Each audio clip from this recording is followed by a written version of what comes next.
All right, perfect. Thank you so much.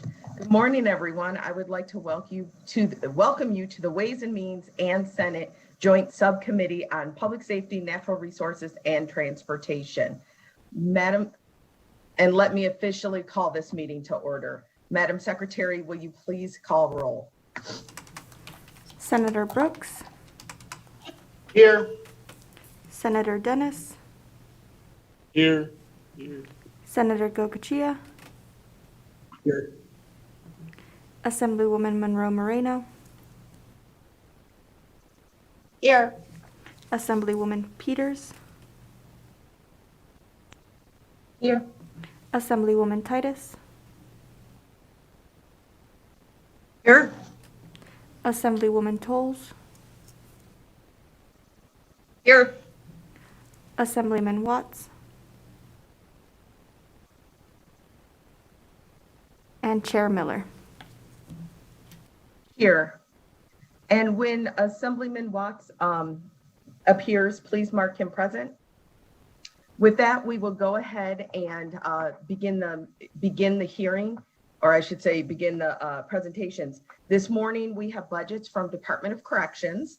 So we welcome the members that will be presenting from Department of Corrections again this morning. I don't see.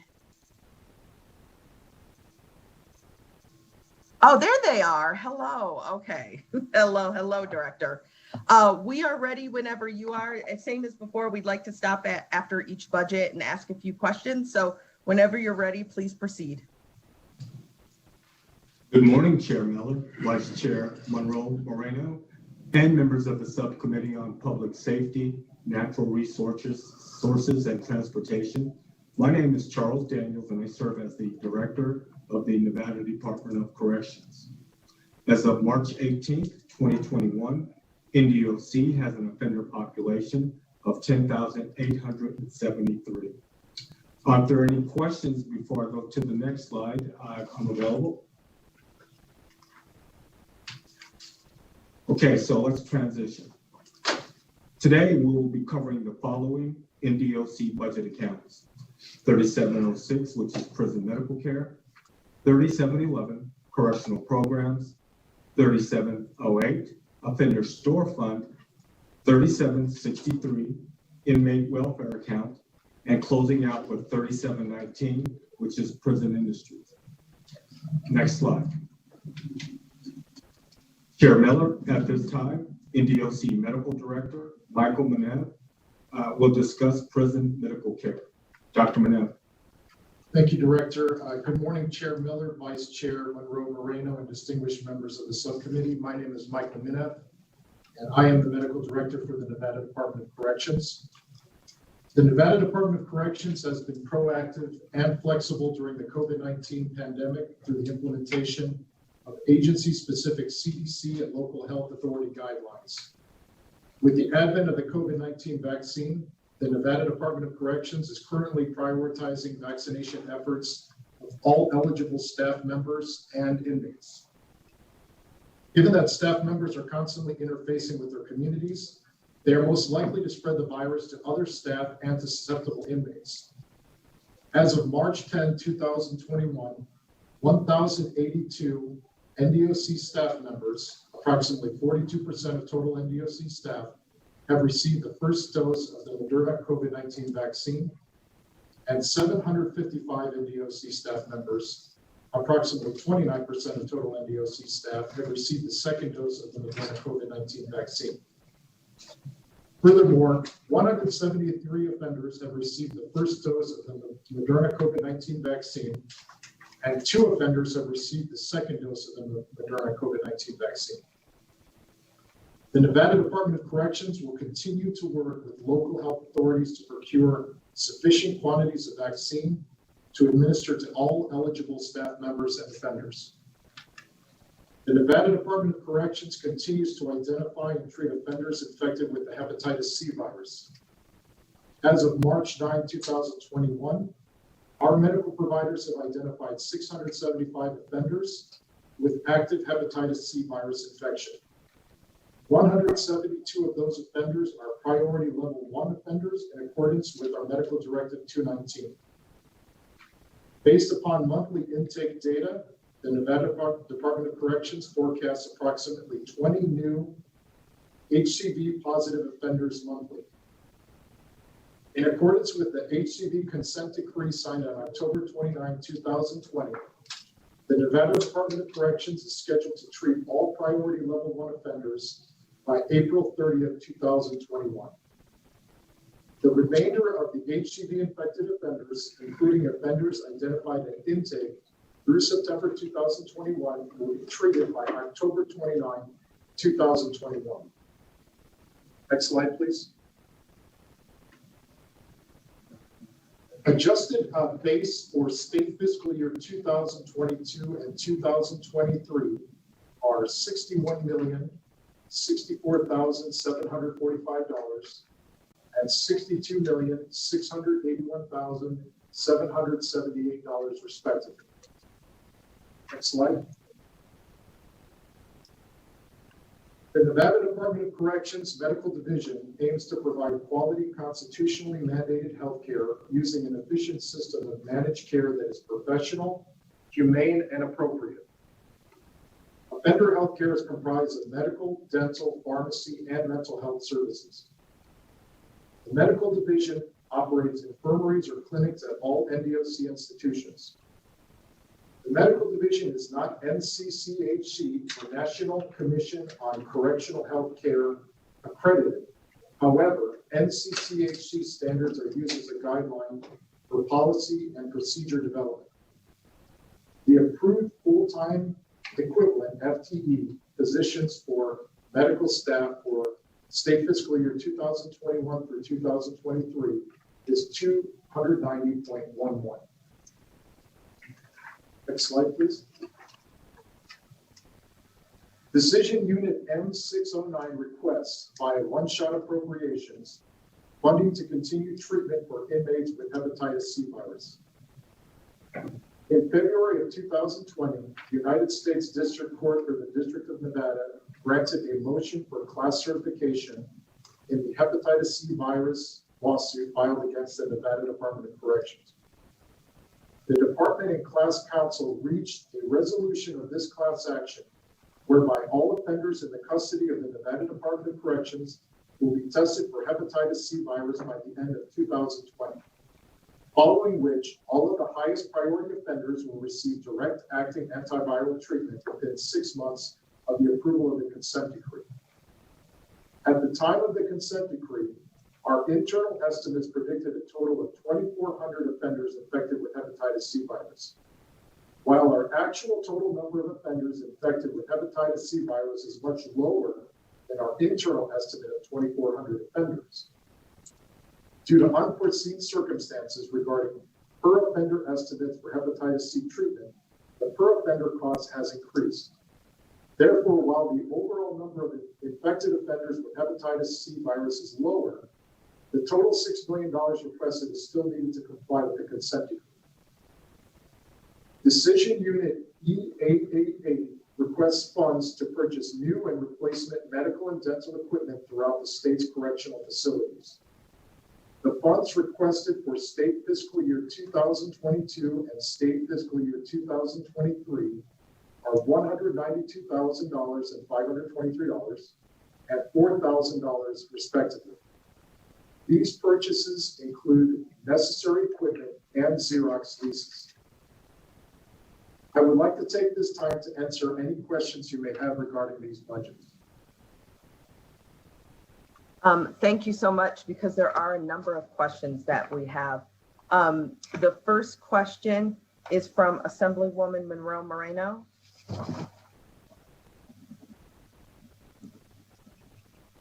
Thank you, Madam Chair, and thank you so much for the presentation. And I'd like to just say at the top of this, thank you for the work that you're doing.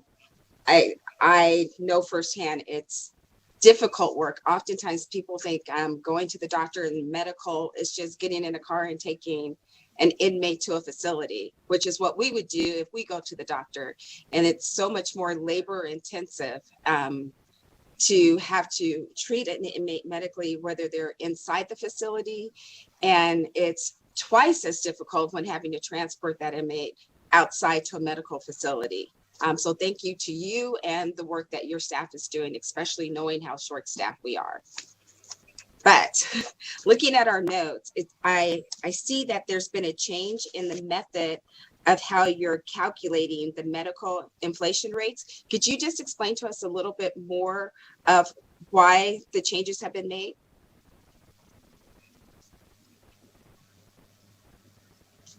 Thank you for your question. This is Medical Director Michael Minev. I'd like to turn your question over to our Administrative Services Officer, Russ Alfano. For the record, Russ Alfano, Administrative Service Officer for the Nevada Department of Corrections, Prison Medical. We noticed we've been working collectively with the Governor's Finance Office and the Legislative Council Bureau to come up with an alternative set of adjustments and go back to the CPI trend analysis that we used to do, rather than the trend line that is currently presented in the budget, specifically in the M101 but decision unit. And we are working with that to create an alternative to what has been submitted to this level. And by making these changes, I know during the interim, your department has come back to IFC to help with cover expenditures that you did not anticipate, or they came in at higher rates than was anticipated. Would changing the method of the calculation correct that, or get us in the right direction to correcting that, so that the budget as it will be presented to the legislature would be more in line with what the actual cost of services will be? For the record, Russ Alfano, thank you for the question. That's why we actually decided to go back to the CPI index and use that rate. It's used throughout the state. I believe it was adopted around 2014, 2015, to align ourselves better with the modality that's used by DHHS for their rates. So we are going to return to the CPI index. We feel it's a much more appropriate representation of the increases in costs that we incur. Thank you for that. And then everything evolves, especially in medicine. So with trends that are evolving in healthcare, can you tell us how you think that will impact or projected to impact the prison's medical costs? Russ Alfano again for the record, Prison Medical. With the knowns and the unknowns, we adopt, as things come about, you recognize them, adapt to them, make adjustments as early as you can, and do your best to project the impact going forward. The example that comes to mind would be the invent of Epclusa. Prior to Epclusa coming out on the market, Hep C was not a treatable curable. I don't want to overstep my bounds as far as clinically, that would have to be a Dr. Minev answer. But you adapt and you adjust. When Epclusa came out, it was around $15,000 per treatment, per treatment month, which was a total of $45,000.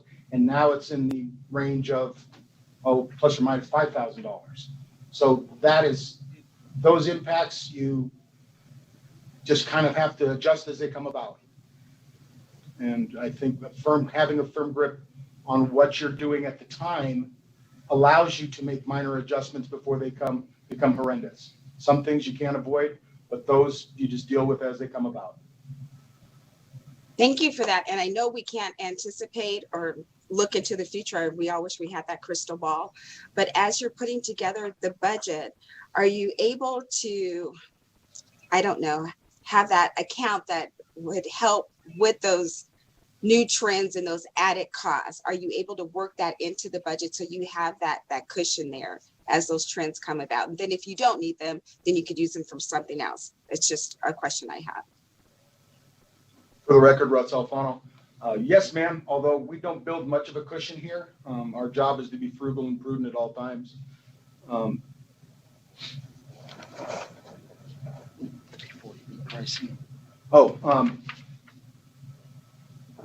I'm sorry, can you repeat the question? So I was just How wondering, do we, when including the budget building, do I understand you correctly? correct, as you look at what your medical needs are and what looking into, like I said, we wish we had a crystal ball, we could look into the future, but you being the medical professional, saying, this is what might come down the line, this is how it may impact our budget in 2022, 2023, and creating that budget, are you adding that what if cost in so you would have those resources available to adjust to those new trends? For the record, Russ Alfano, thank you for clarifying. During the budget build, it's a snapshot in time. For example, we start building in February. So through the budget building cycle from February through August, you try to stay abreast of current situations and whatnot, and you want the best foot forward at the last minute. So basically everything comes together at the very last minute so you don't leave anything out. You prevent, I guess, you provide for a little bit of cushion, but we don't operate under a lot of cushion. We don't have a lot of slack in the rope. We're pretty tightly run, and when we do recognize something that's coming up that's going to be impactful, as long as it's materially impactful, we adjust and do things. But basically, we build the budget as snugly as we can. There's not a whole lot of wiggle room. Thank you so much for the answers to the questions. And thank you, Madam Chair, for the opportunity to ask. Absolutely, Vice Chair. I want to follow up on something that Vice Chair Monroe Moreno just asked about the trends, but I want to take it in a different direction. Just to clarify, because we know at the last budget presentation, the department had expressed that the numbers in inmates was actually declining and projected to continue to decline over the next few years. And yet we see the numbers in the healthcare costs, that cost actually increasing. So is that as simple as just because even though we have less people, it's just the increased cost of healthcare? And also, you mentioned you're going back to the CPI index. Is that why we have two indexes or two graphs here presented? And you can just provide a simple yes or no on both of those questions. For the record, Russ Alfano, Prison Medical. You only have, I don't believe the revised M101 has been presented officially yet. It's still being worked through with the Governor's Finance Office and the Legislative Council Bureau at this time. We've been working on it this week. It wasn't ready to be presented at this time, but it is going to be. That's the second question. What was the first question again? I'm sorry. If the difference in our last presentation, the department presented information saying that projected trends and actual data is showing a decrease in inmates and to continue on that trend for the next few years. Yet we're seeing increased cost with medical care. So is that just because of the actual increased cost of the medical care? Because if we were attaching it per inmate, then we should suspect to see those numbers actually decreasing as well. Chair Miller, this is Michael Minev, Medical Director for NDOC. I can try to answer that question for you. That's a complicated question. What we're seeing is even though we're seeing a decrease in the inmates, we're having obviously an increase in the medical costs. It's partly the quality of medical care that's being provided to the inmates throughout our country is increasing over time. There is obviously a movement for all medical professionals working in corrections to try to make, to the best of our ability, to provide the medical care to our inmates that's congruent with the medical care provided in the community. And I think that combined with medical inflationary rates and inflationary rates that have an effect on price of medications and costs of treatment, that I believe is kind of the overall answer on why there's an increase in cost that is occurring upon our agency, even though there's a decrease in the number of inmates. Thank you for that. And I appreciate, because what I took from that is also better healthcare, better quality. So I appreciate that. I'm going to turn the questions over to Dr. Titus. I have a few more questions, but there's a possibility Dr. Titus will cover them all. So Thank you. Assemblywoman Thank you, Titus. Chair. Thank you, Chair Miller, for the opportunity to ask a question. I, as all of you sitting on those tables on the Zoom screen, know that I've asked some tough questions of you regarding the health care of the inmates and the expenses and what you could do to fix it, not only in the quality of care, but saving the state's dollars. So I first want to compliment you and note that truly some of the suggestions that we have made, some of the suggestions that you have made, you've actually, at least according to our notes, you have actually implemented. So Dr. Menez, I just want to thank you for doing that. The list of things, especially that are important that I see that you've taken to heart, and then I have a question regarding them, are things like doing some of the treatment and diagnostic testing in-house.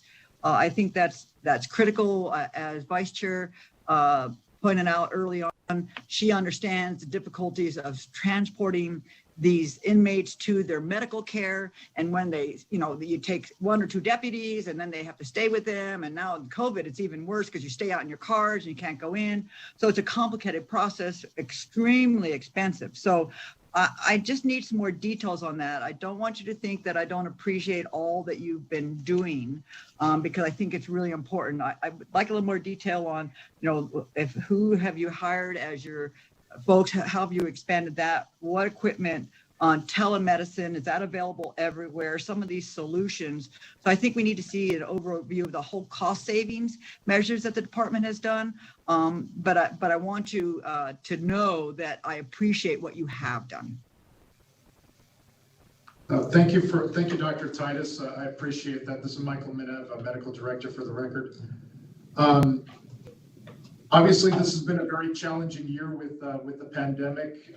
Pre-pandemic, we were exploring medical providers that were, there was at least one medical group that was willing to set up mobile clinics at our various facilities so that we would be able to bring specialists and specialty services as well as imaging, even surgeries, small surgeries, actually to mobile clinics that would actually go to our facilities in an effort to try to cut down our medical expenditures.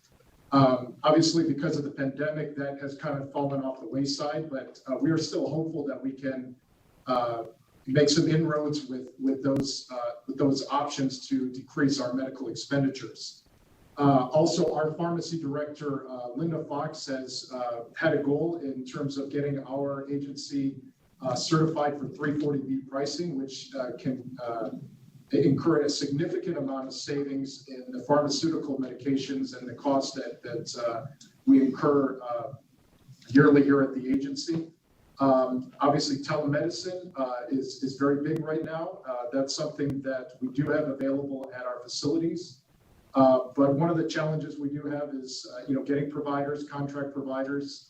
But it's something that we're constantly working on in terms of trying to get as much community input from not only our medical providers, but also specialists to provide quality medical care to all of our inmates. So I'll follow up on that, Madam Chair, if I might. Yes, So, please.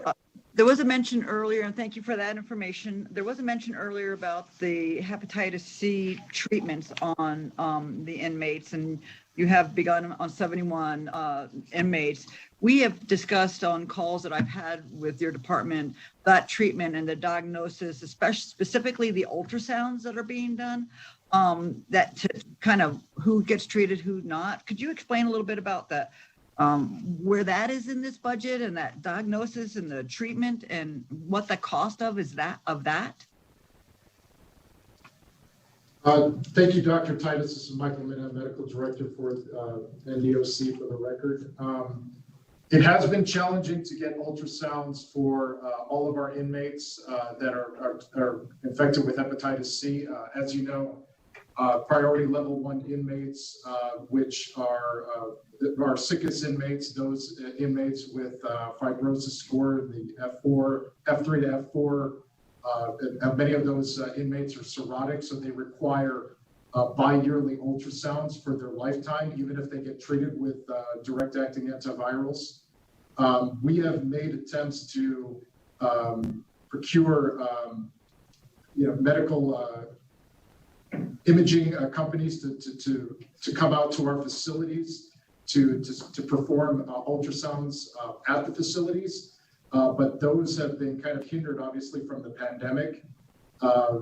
One of the issues that we've had is our community providers that have been working with us to treat our hepatitis C positive inmates have required ultrasounds on all inmates that require that need to be treated with direct-acting antivirals.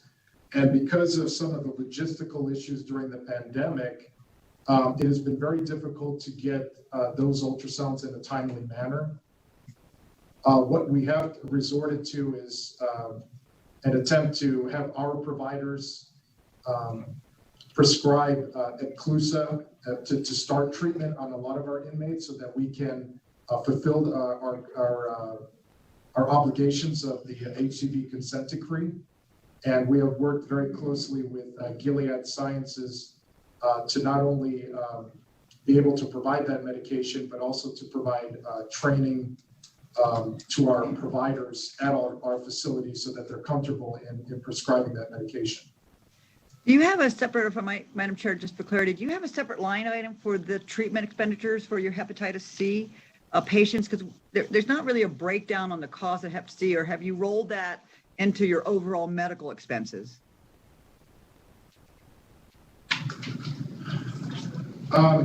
Dr. Titus, thank you for your question. I'd like to turn that question over to our Administrative Service Officer, Russ Alfano, who I think can provide a little bit more information in regards to the fiscal question that you had. Thank you. For the record, Russ Alfano, Administrative Service Officer, Corrections for the Medical. Thank you for the question. Make a long story short, yes, it is rolled up into one. In previous biennia before this year, as a matter of fact, hepatitis C treatment and HIV treatment was all logged together in category 50, General Ledger 70676. Since the pandemic has happened, we've decided that was all infectious diseases. In this year, in October of last year, category 55 was created to specifically track the impact of hep C and all associated costs, from the lab work that's done to the doctor's visits to the actual medication treatment, follow-ups, and that was broke out. So in essence, it's all lumped together. I do have a breakout. I'd be glad to share with you if you so desire. But now it's in category 55 by itself. All right, thank you. I'm sure that the committee, Madam Chair, would like to see that.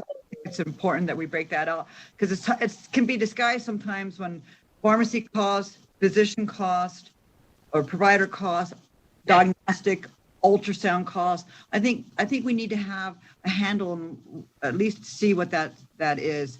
If that's okay with you, Madam Chair, I think that would be very appropriate to get that. And thank you for your questions, and I appreciate actually getting to my questions and giving us answers. And again, I want to acknowledge that you folks have stepped up. You have attempted to the best. Healthcare is so variable, and costs are all over the place. They're hard to predict. But I would be remiss if I didn't acknowledge that I feel that you are truly trying to do the right thing. And for us as a body, we've been hammering on you, and thank you for your attempts and what you're trying to do.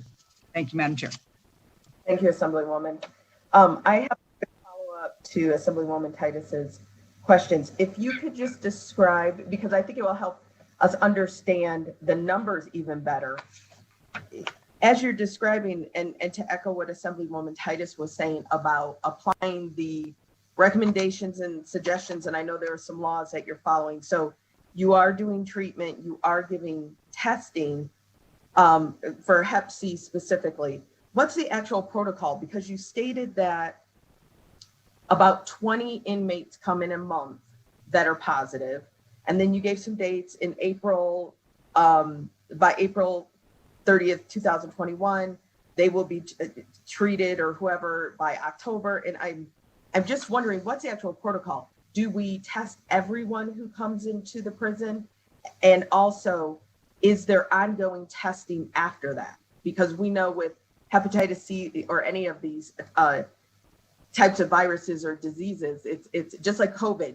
Just getting tested one time is not going to be suffice. So what's your actual testing protocol?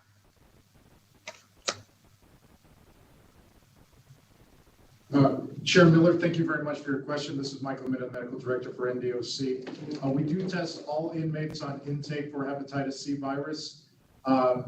There isn't a strict protocol in terms of our continued hepatitis C virus testing for other inmates. However, it's based on clinical circumstances. If a medical provider believes there is reason to believe that someone needs to be tested for hepatitis C virus, let's say if they were involved in some type of altercation, and there was an exchange of bodily fluids, they were seen tattooing, or any type of high-risk type of behavior that might cause them to feel that the individual might be at risk of catching hepatitis C. Of course, they would test it for hepatitis C at that time. I think that helps answer your question. Is there anything else you needed in terms of? No, I guess I'm just trying to get an idea of what the testing protocols are, and if we could actually see what, I guess maybe what your dream testing protocol would be. Like if you could do what you felt was absolutely the best and the most necessary and the most efficient to keep everyone healthy and treated, what that would look like and what that would look like from a budget. But that does answer my question. Thank you. We have a few more questions on this budget. Next, we have Assemblywoman Peters. Thank you, Chair. And I think part of this question was already answered in Assemblywoman Titus's line of questioning. But I would like a little bit more specific information related to the cost saving measures that you guys have been doing, and what cost savings you have actually realized from that. In my notes, it says during an IFC meeting, which I didn't attend, I was not on IFC in the early 2020s, that you had mentioned some cost mitigation efforts. So if you could just go into those and what you're continuing to do or what you have identified as cost savings.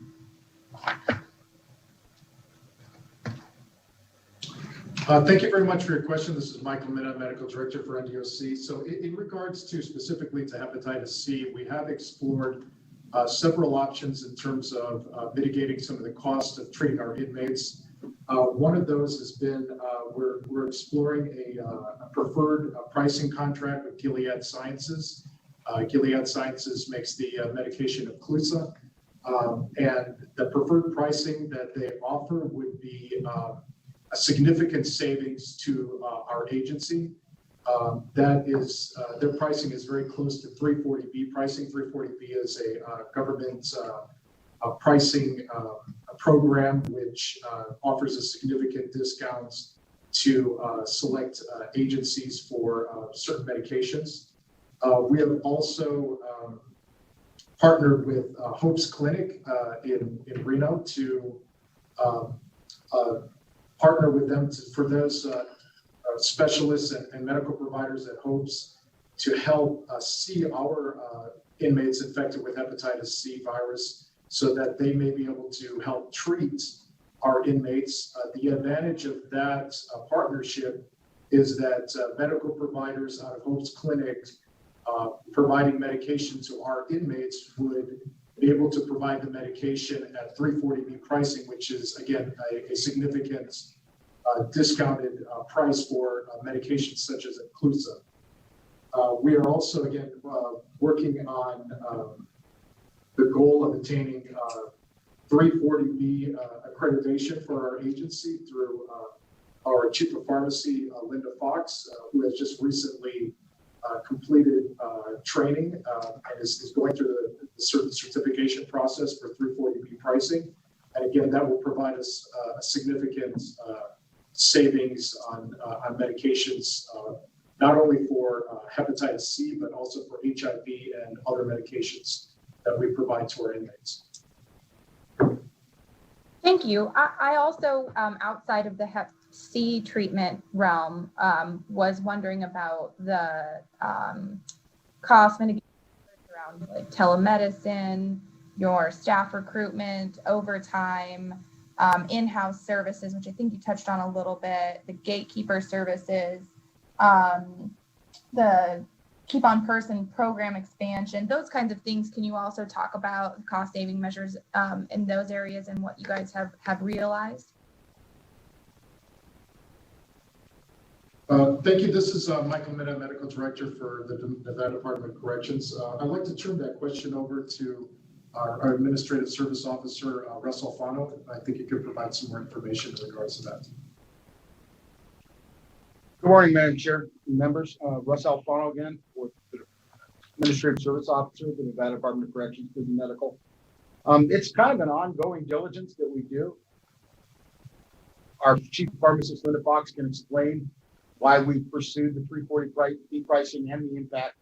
But for example, last year, we initially started with the telemed implementation with a certain vendor, and we were able to find a better vendor excuse me, reduced our pricing roughly from $5,000 a year for licensing renewals down to around $2,800 a year. Things as that, it's just as they present themselves when we're shopping for the personal protective equipment for the pandemic. It was our job to vet out vendors and negotiate and getting prices. It's just something we do. It's part of our job. You have to stretch your dime into a quarter. And it's an ongoing thing. I don't have any benchmarks right now, but we're glad to provide some to you if that would help facilitate. Absolutely, that would be great. Benchmarks are super helpful for us. Thank you. And if you could provide those to staff, that would be, as follow-up, that would be helpful. Thank you. Okay, thank you. And we have one final question on this budget from Assemblyman Watts. Yes, thank you, Madam Chair. And I believe that Assemblywoman Titus touched on this with her questions as well, but I just want to make sure.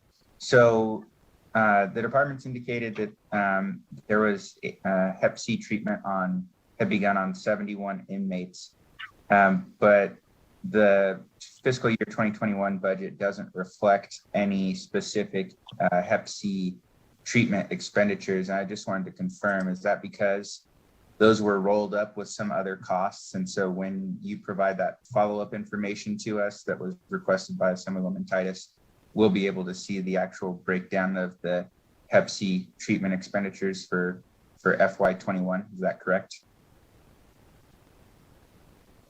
For the record, Russ Alfano, Prison Medical. Yes, sir. We do break it out on spreadsheets and whatnot, but currently, prior to October of 2020, it was kept in a singular line item, General Ledger 70760 CAT 50. Although we broke it out for our records and whatnot, I do have that breakdown available for SFY going back to SFY 6. So we'll be glad to provide that to you. Thank you very much. I appreciate that. Thank you, Assemblyman. And we have one final question from Assemblywoman Tolles.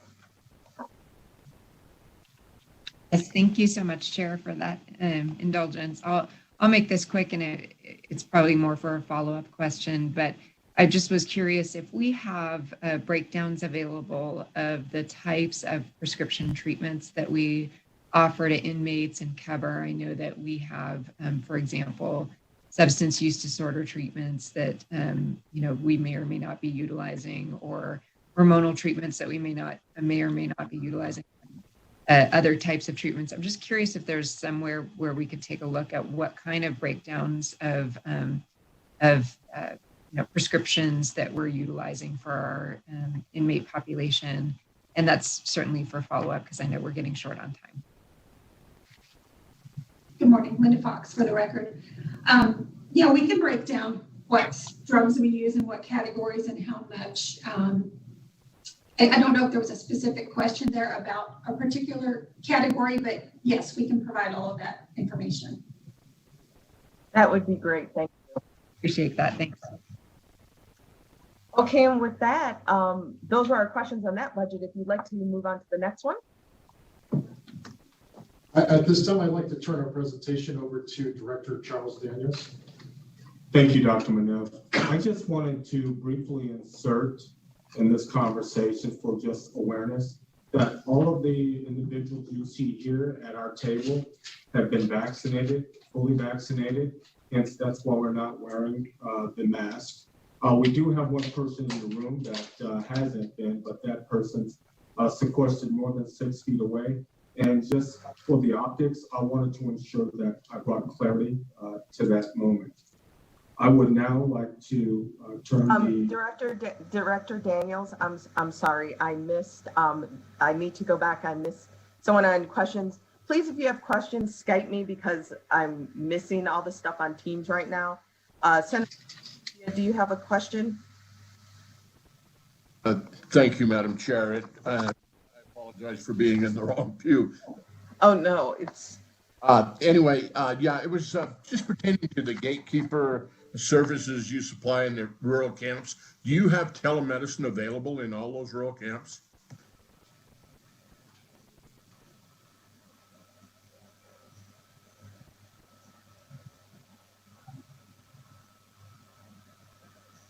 Question or We heard your question, Senator. We heard it. Oh, sorry, we had a connection issue. This is Michael Minev, Medical Director for NDOC.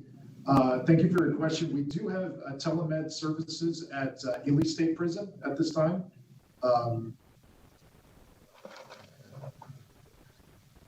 But not at the camps. My concern is you talk about the gatekeeper services. So you call on the phone when you have a medical issue because you have no medical personnel available. What is that? Just a phone call and then you decide to transport or not?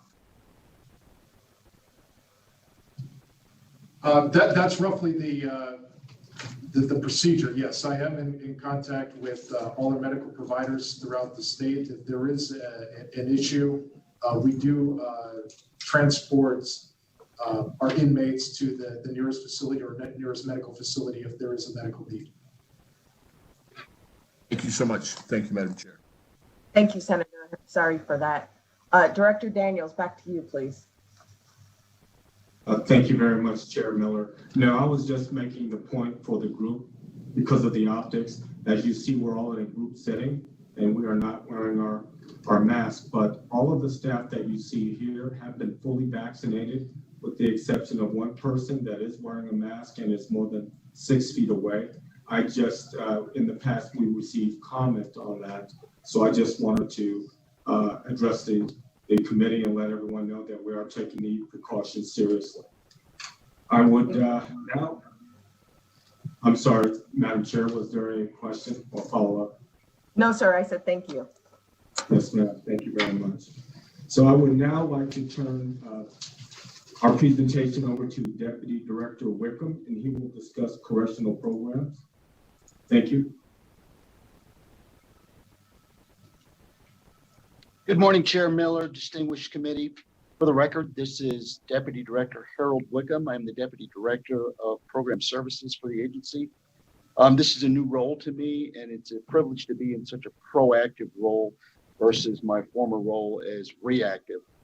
But I'm proud to say that during the pandemic, we have been able to continue reentry services, education, substance abuse counseling, and mental health services, as well as our offender management programs that provide meritorious credits to the offenders.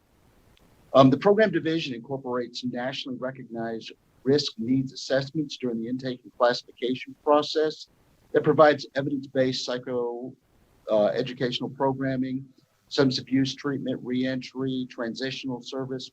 In addition, the divisions provides religious services, vocational training, counseling, therapy, and outpatient mental health concerns, educational liaison service with our local school district, and special needs programming for basically our youth and aging populations.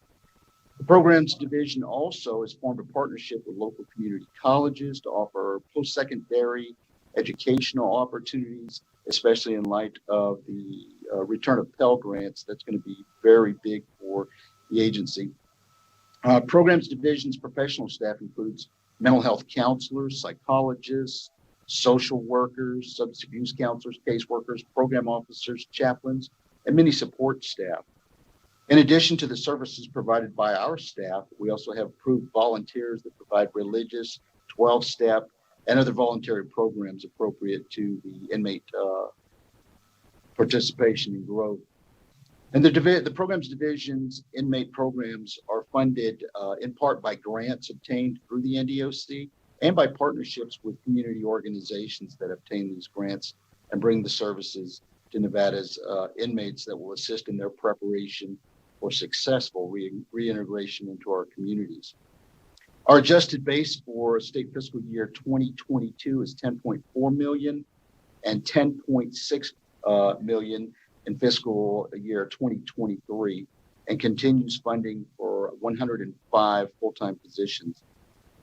Decision Unit E350 funds one new substance abuse counselor 2 position, which was requested and approved in the Residential Substance Abuse Treatment 2019 federal grant, or the RSAT grant, which is applied for by the Department of Public Safety, the Office of Criminal Justice, and is passed on to the NDOC. The RSAT grants are 3-year grants awarded annually and are allowable 1-year extensions upon federal approval. That being said, the NDOC has just learned that some of the longstanding assumptions regarding funding and expansion may be changing. NDOC leadership will be reaching out to our counterparts at DPS to discuss potential impacts and our substance abuse treatment program and its ultimate goal to reduce recidivism. And we can certainly provide follow-up to staff as we move forward with that. So pending your questions. Okay, so you're ready for questions now? Yes, ma'am. Thank you. Okay, thank you. The first question I see is from Senator Dennis.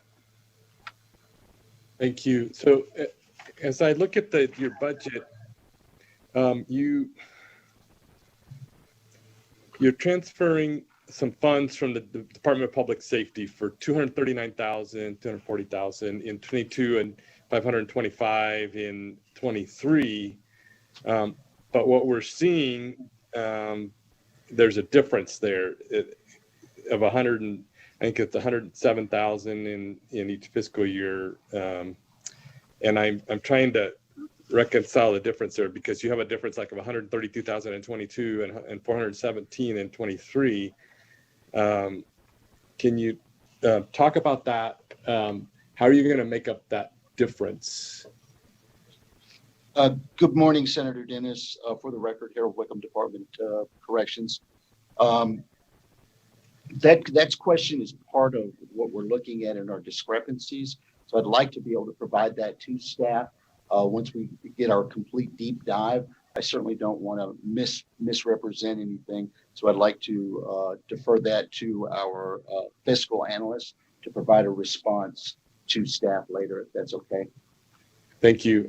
I thought you might say that when I heard you talk about it earlier, and I thought maybe that this was what you were referring to, but I wanted to make sure we got that on the record. Secondly, you've added a new substance abuse counselor position. Is that going to help you meet your program standards that you've set aside or that you've determined to accomplish? For the record, Harold Wickham, Department of Corrections. Yes, sir. That is part of our goal to enhance our substance abuse treatment. It's a robust program and absolutely essential to the offender's success or reintegration into our communities. So we are certainly looking at that. We also look forward to the future of doing as much as possible. Our agency wants to be as proactive as we can possibly be because we realize the necessity of not only substance abuse programming, but all programming in order to return offenders to our communities safely and to reduce victimization in our communities. So are you saying that the need that you have is only for one, or that's just a budget thing that you're just putting in? Because my question is that one person going to make enough of a difference to help you really get there? For the record, Deputy Director Harold Wickham, Nevada Department of Corrections. Basically, this is a budget thing, putting in the one, but I can assure you, Senator, that we will certainly be needing more in the future because it's the only way we're going to be successful. Again, we will look forward to that in a future session or maybe in interim finance. But for now, that one will make a significant difference. Great. Thank you very much. Thank you, Madam Chair. Thank Thank you. you, Senator. Thank you, Senator. We have a question by Chair Monroe Moreno. Thank you, Madam Chair. I just have a question for Deputy Director Wickham. As we look at what's coming out in the American Rescue Plan, and I know that there are a number of needs that you all have and programs that you would love to implement to help our inmates be ready to come back out into society.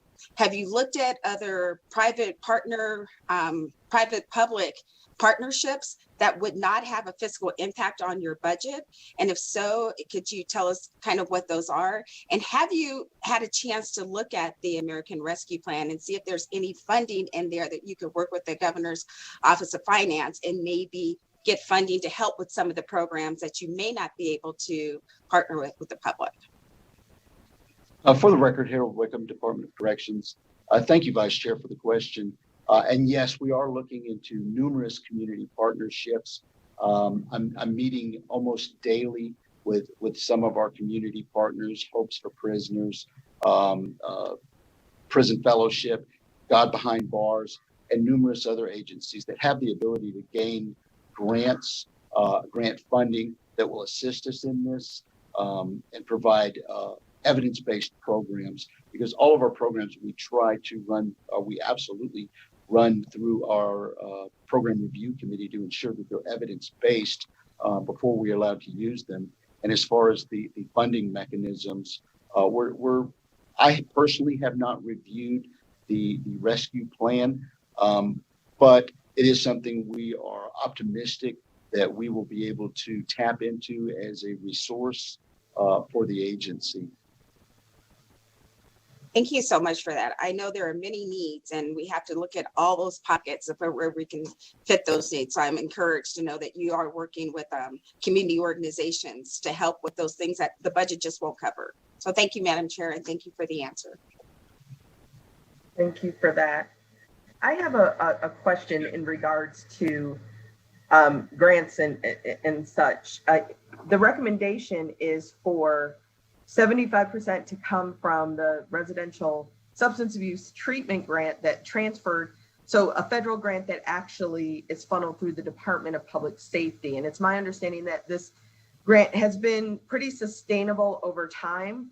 But my question is do you know how much that grant in its entirety is that actually comes to the Department of Public Safety? And I understand if you don't know those numbers, I just think it would be important to know how much public safety is getting and then how much is coming through to Department of Corrections.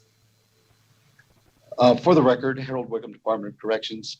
Thank you for the question, Chair Miller. And no, I do not know the exact numbers on that. Again, I'm new to this program division, but I do want to say I'm so excited to be a part of this because I see where we're headed and the director's vision is going to be very, very much program centric in the future. So we continue to look forward to utilizing the RSAC grant as well as other grants through our community partners. Okay, thank you. Thank you for that. Members, do we have any additional questions? Okay, seeing none, I think we're ready to move on to the next budget. Thank you. Thank you for the question, Chair. Miller, Deputy Director Wickham. I'm going to turn this portion of the presentation over to our Deputy Director of Support Services, James Jones.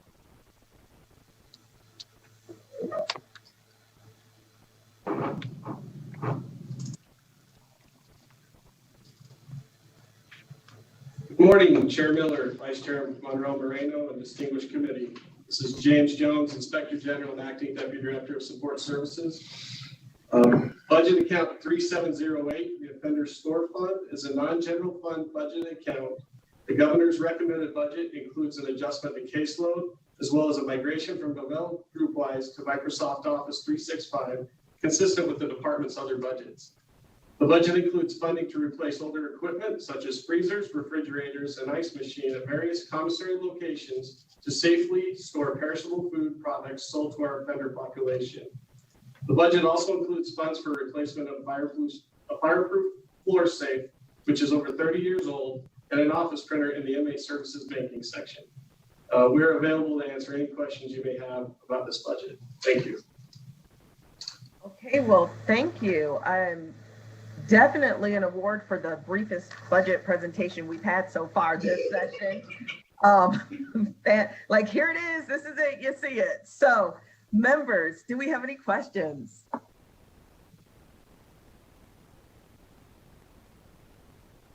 All right, and I think I was trying to delay it longer, but it doesn't seem to be any questions. So thank you for the world's shortest budget presentation. Let's move on to the next budget.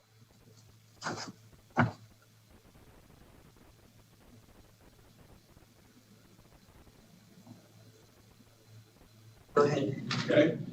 All right.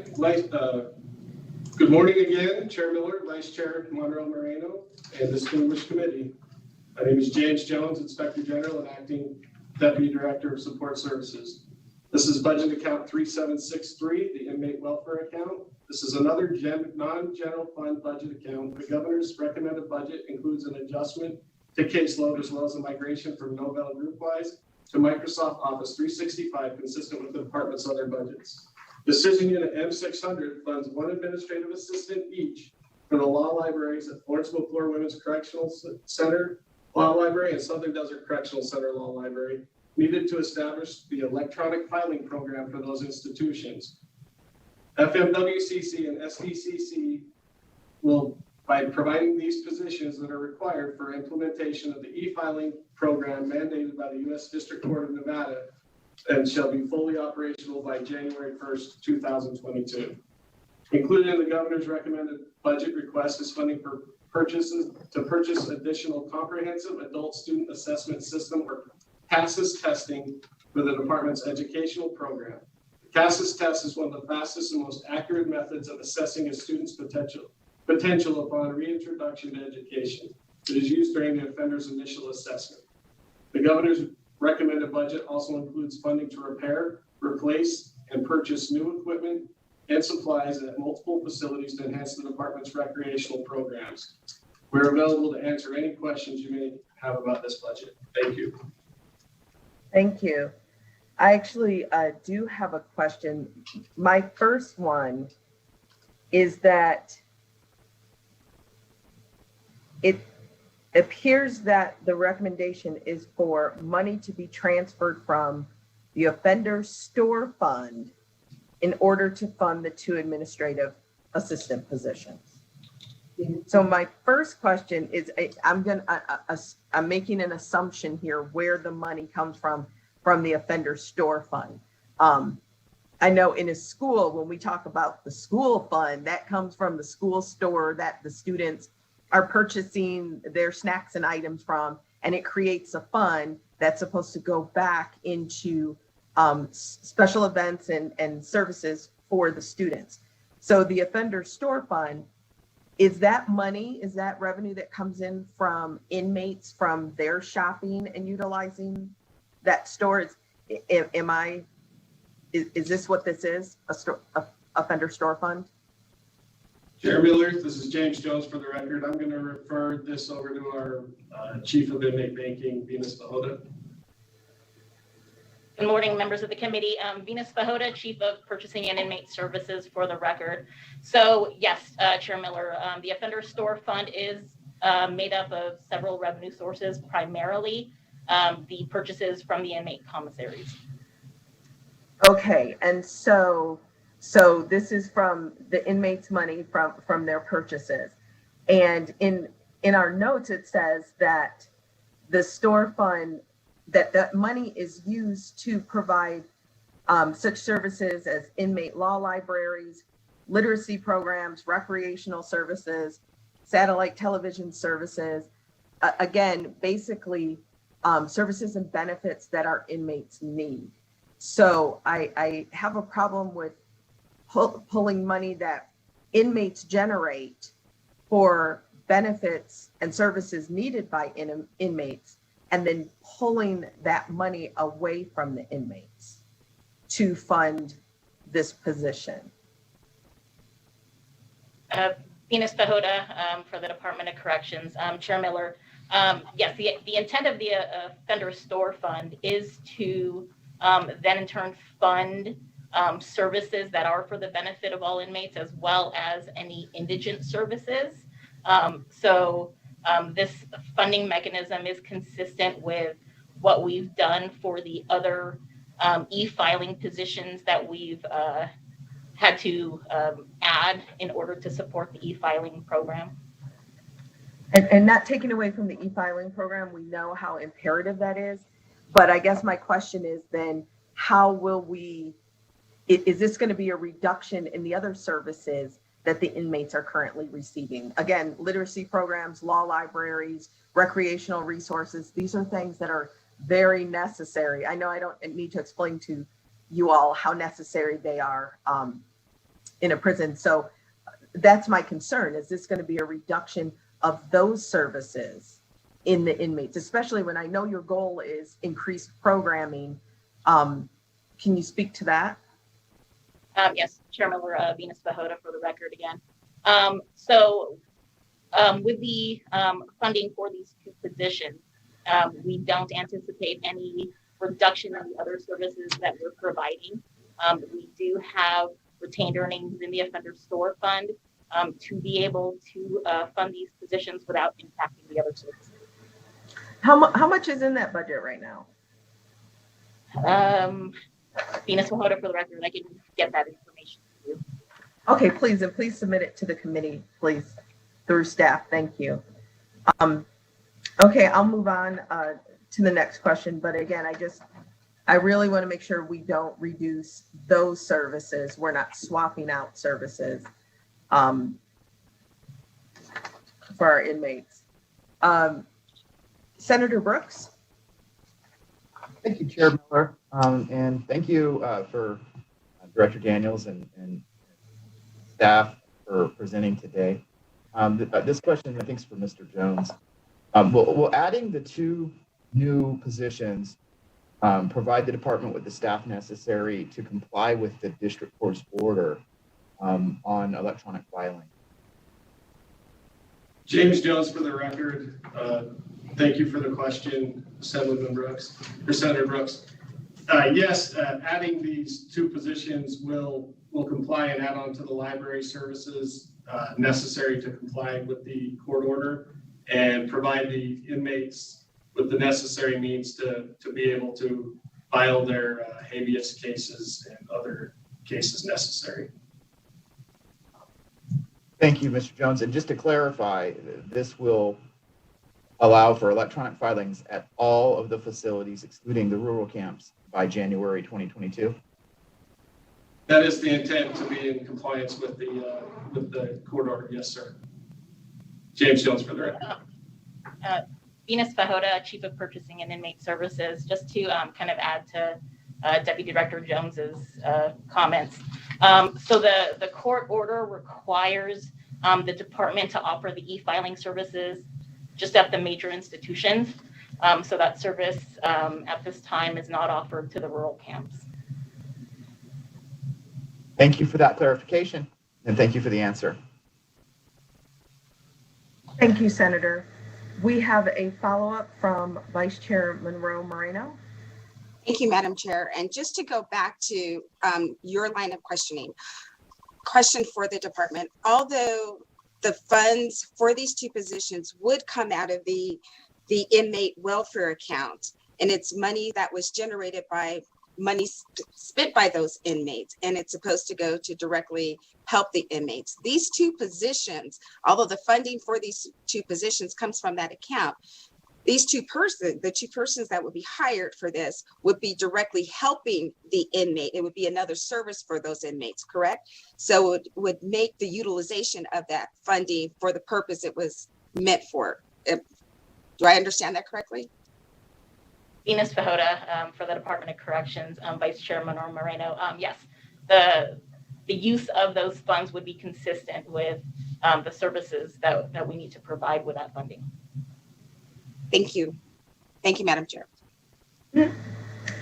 Any other questions from members?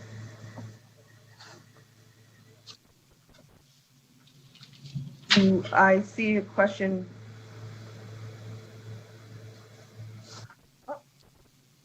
Okay, I think we're ready to move on to the next budget.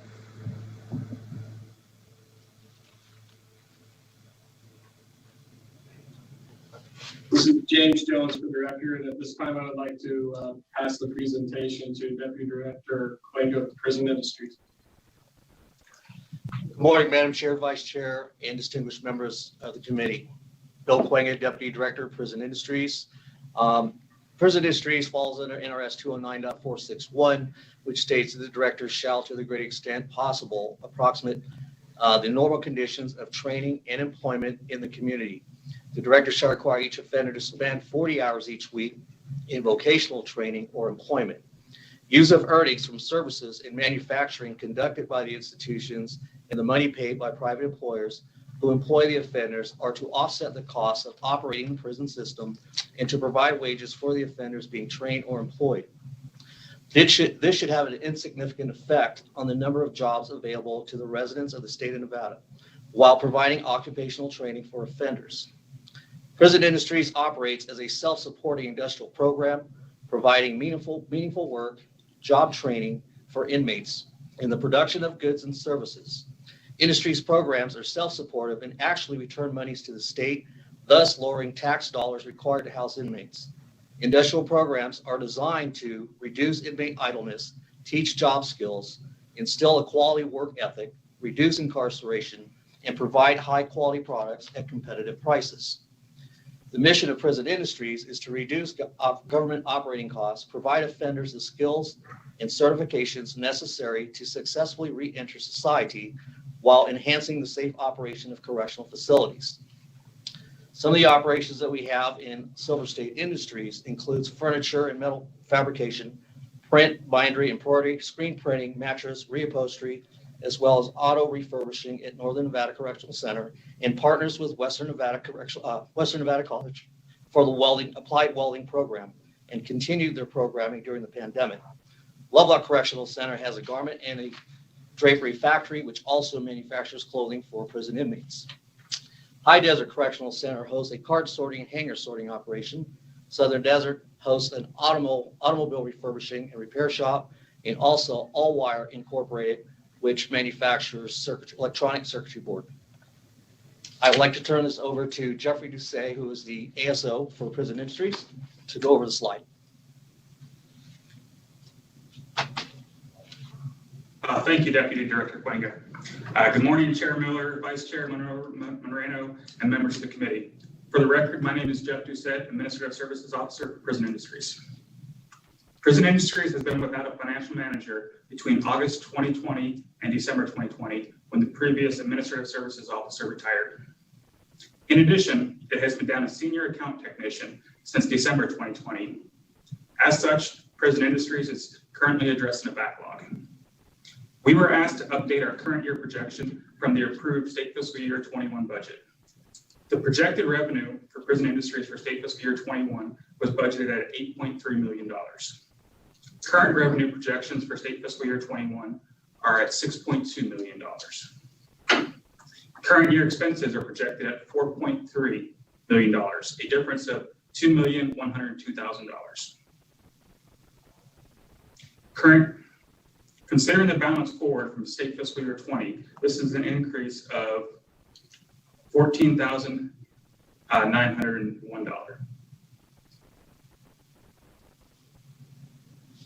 Thank you. I'll pass it back to Deputy Director Cuenca for finishing comments. Madam Chair, Vice Chair, members of the committee, Deputy Director Cuenca, I'm open for any questions. Thank you. And we actually do have some questions, beginning with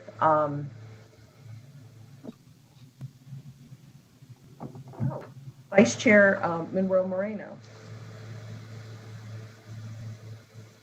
Thank you, ma'am.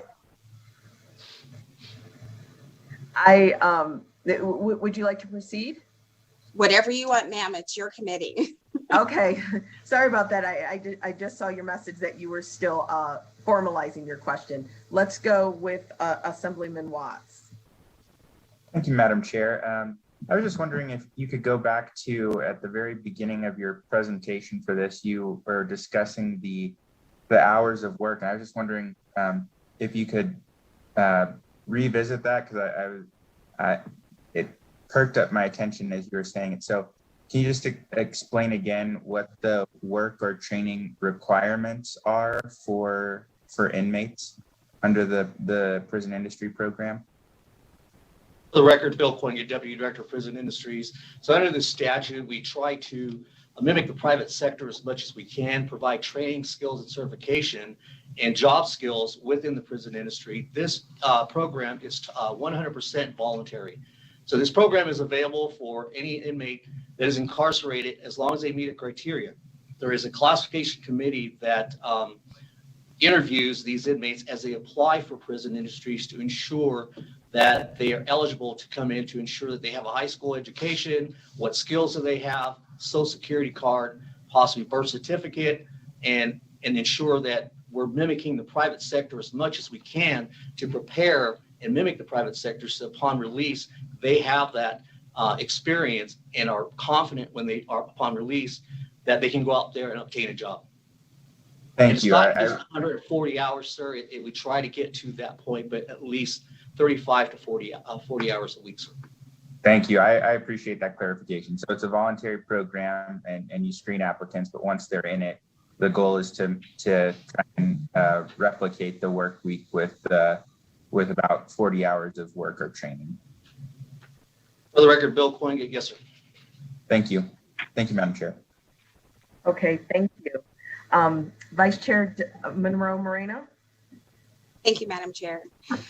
COVID has impacted every aspect of our society. Could you tell us exactly, give us an update of the status of programs and how COVID-19 has affected the inmate programs? For the record, Bill Cuenca, Deputy Director of Prison Industries. With this pandemic, the shortage of sanitizer, personal protective equipment, Prison Industries had retooled and reorganized our program to enhance and produce PPE to supply the department and also other agencies. So we concentrate and give that to protect the citizens of Nevada, and we accomplished that by servicing a lot of agencies and mostly Department of Corrections. Since then, we have retooled and going back to our normal, as normal as we can. Certain operations were shut down anywhere from 2 weeks to 4 weeks.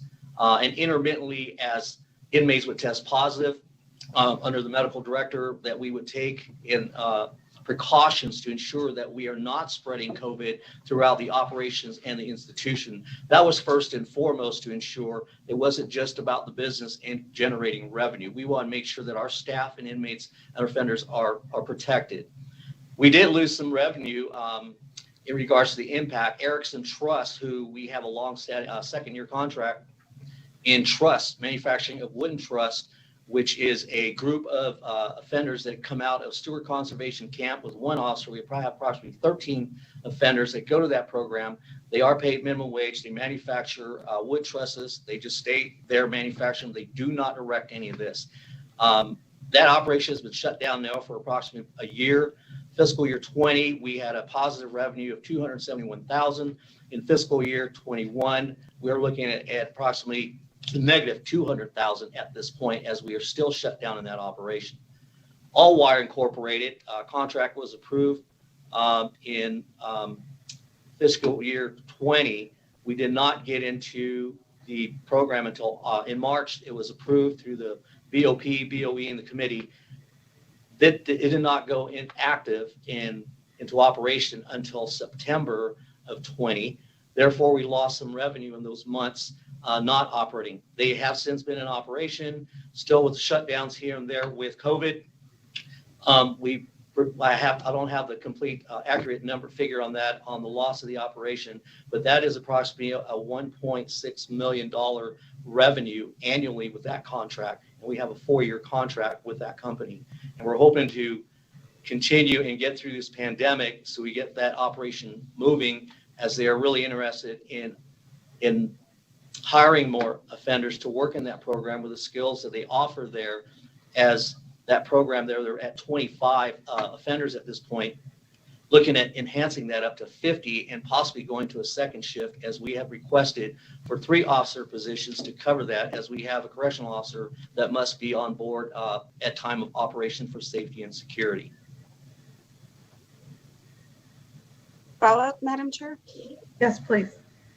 So I know you covered part of what I want to ask in what you just answered, but seeing that there was a shutdown and closures, that directly impacted not only the inmates, the money that the inmates were bringing in for themselves, but what the salaries that they raised impacted fees that they owed for other things. But it also leads to the question of profitability for the prison industries, as it's listed out in NRS 209.461. What are you all doing to look, now that we're in the midst and coming out of this pandemic, looking to other industries that we might be able to partner with that stays within the guidelines to help with the profitability of it? My concern is the solvency of prison industries in general, knowing that some of the prison industries partnerships that we have with the companies are not bringing in the money we had hoped that it would make, while others are doing really well. What are we looking at going forward of how we can make improvements to that so that we can maintain the solvency of the program as a whole? For the record, Bill Koinga, Deputy Director of Prison Industries. One of the issues that actually, if I could go back to the solvency and the retained earnings, one of the issues that we really ran into, which we're still trying to clarify as Vice Chair, is the SWA cap. We went in fiscal year 19, we were paying $145,000 annually. In fiscal year 20, we got hit with a $466,000 SWA cap cost. And then in 21 here, we are standing at $228,000 at this point. By the end of this fiscal year, we are looking at another combined total for the fiscal year at $458,000. I'm still trying to rectify and ascertain as to how this substantial increase, which has really impacted our retained earnings. I mean, it's a huge increase and a huge impact into our retained earnings. With that said, we're addressing that issue. I'm still entertaining. I had a couple companies that we're looking at to still see if we can bring them in. Again, we have a company coming in from California that I am reviewing right now that I have not shared with the Committee on Industrial Programs yet. I'm screening them. They're coming out of California. They manufacture airbags, air springs for vehicles, which is very popular across the country. So we're looking to see what kind of products that we can manufacture, partner up with them to get more inmates. And my goal is to get more inmates into the program. Prior to the pandemic, we had just over 650 inmates working in prison industry statewide. To date, we've dropped down to approximately 500 due to the pandemic. And with that decrease, it reduces us from generating more revenue, and it kind of slows our production down. But I've got all the prison industry staff, our marketing coordinator, as well as our ASO, that we were out there talking and trying to bring in more business, retooling our operation to see and ensure that we are looking at every cost that is coming out of prison industries, that we are taking a good look and ensure that we are not just frivolously buying or expensing things through the operation. So we're taking a hard look at that. Since our ASO had retired from Diane Dastel in August of 20. There's been a chain of events also within prison industries that has hurt us in an impactful way. It's in a negative way with her departure, also with the loss of one of our accountants. So that's why we're short-staffed. So we're trying to, as a team, we're a small operation. We do more with less, and we want to continue doing that. We will build our team up again, but we need to analyze and look at where we're at now before we start building so that we have solvency within this operation to keep this program going, because it is a very effective and a powerful program for all the offenders within Department of Corrections. I hope that answers the question, ma'am. It did, and I appreciate the answer. And I just wanted to tell you, thank you for the work that you're doing and looking at retooling as we entered COVID-19 to say, hey, there's a need that we have in our state. How can we be a part and be a solution to what those needs are? So I appreciate you doing that, and also looking forward to bringing in other industries. I look forward to hearing what those industries are and the opportunities that it will open up for our inmates so that they can be more productive citizens and find work on the outside once they are out. Thank you.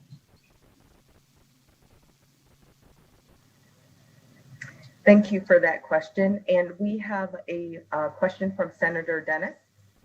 Thank you. Just want to follow up. I think our staff is working with you on this, but your statewide allocation plan, your costs have gone up significantly over the last 2-3 years, and possibly because of the. It sounds like it's probably your the additional square footage that you've added. So on the depreciation, can you address that just a little bit? And I think it has to do with the Northern Nevada Correctional Center and the Florence McClure Women's Center. For the record, Bill Quinga, Deputy Director of Prison Industries. Senator, I reviewed a document. I just took a glance, and I'm trying to audit that with my ASO at this point. In looking at the Excel that I got from ASD, Admin Services, we're reviewing that document, and I'm kind of concerned as to some of the square footages seem to be inaccurate, but I'd like to review that documentation and if I can get back to you on that to assess that document to ensure that it is accurate before I speak on that. Yeah, if you just get with staff, what kind of for me brought it out. I was looking at a chart that in fiscal year 19 you were $145,000, but then it went up to $466 in the next year. In 2020, it went down a little bit in 21, and then the projection, the recommends bring it down like by over 100,000 in the next 2 years. So I'm just wondering why that. So if you could just get back to staff, that'd be fine. Thank you. Thank you, For the record, Bill Quinga, Deputy Director. Yes, sir. I will get back to you. Thank you. Thank you. Do we have any other questions from any members?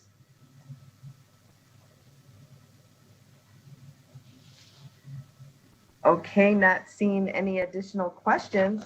Thank you so much for the presentations today and for the thoughtful and thorough answers provided today. Thank you so much.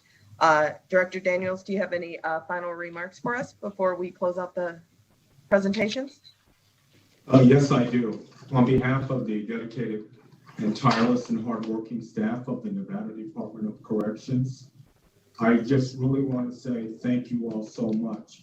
But before I close, I would also like to extend a heartfelt appreciation to the folks over at the Governor's Finance Office, as well as the folks at LCB, who were tremendous in assisting us in putting together the data that we need to be able to present each of you with information you need as our elected officials. And so thank you all very much. And I don't have any further comments or questions unless you have something for me. Members? All right, I don't think we do. Thank you so much to you and your team and everyone that participated and answered questions today. We truly appreciate it. With that, I will close this agenda item for our budget hearings, and we can move on to our next item, which is public comment. So broadcasting, please open up the public comment line. While that line is opening, again, just want to remind everyone that you will have up to 2 minutes to make a public comment. And that please, of course, remember to state and spell your first and last name before so that we can get that on the record correctly. So broadcasting, whenever you're ready, we are.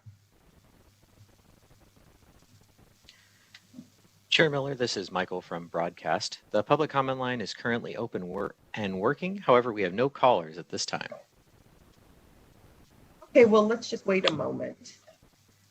I know we move quickly sometime between, if you intend to call, it can be a quick transition. So just want to give anyone who's intending to call a moment to get in.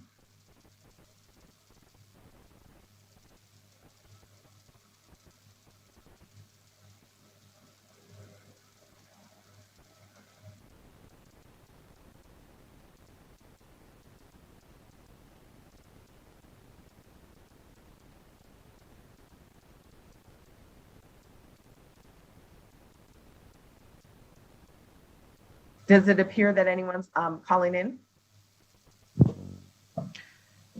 Chair Miller, we still have no callers at this time. Okay, thank you for that.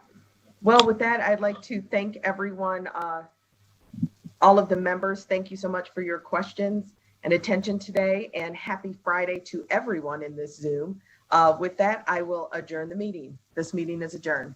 Thank you.